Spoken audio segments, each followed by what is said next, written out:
Hello जी, क्या हाल चाल हैं आपके। आज मैं आपके लिए अपने घर का ख़ास गरम मसाला जो हमारे घर में इस्तेमाल होता है बेहतरीन, उसकी रेसिपी लेकर आई हूँ और बहुत ही आसान ये रेसिपी है। इसके लिए हमने क्या करना है और कितना लेना है मसाला।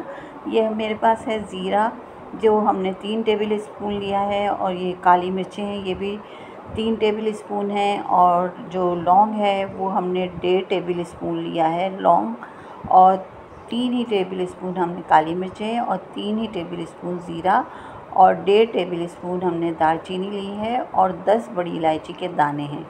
इन्हें अच्छी तरह से आप दानों को निकाल लीजिएगा, चेक कर लीजिएगा, अक्सर इसमें कीड़े भी लग जाते हैं, तो ध्यान से रखिएगा।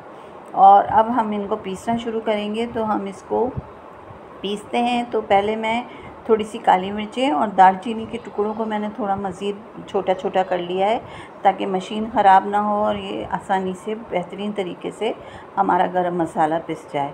और ये मसाला इतना खुशबूदार होता है, मैं आपको बता रही हूँ। कोई आपको ये रेसिपी जब भी बताएगा, ज़रूर इसमें 2-4 मज़ीद चीज़ें डाल के ना आपको ये गरम मसाले को गड़बड़ कर देगा।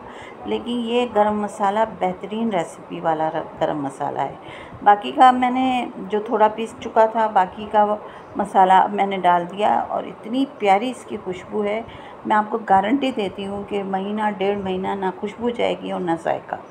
और आप जब भी अपने खानों में इसे इस्तेमाल करेंगे, हर कोई तारीफ़ करेगा। तो फिर देर किस बात की है, बनाइए गरम मसाला और मुझे बताइए कि आपको ये गरम मसाला कैसा लगा और कितनी आसान रेसिपी है। बाज़ार से कहीं दुगना मज़ेदार है और साफ़ सुथरा घर का बना हुआ। तो फिर मिलेंगे किसी दिन आपके साथ। इजाज़त, अल्लाह हाफ़िज़।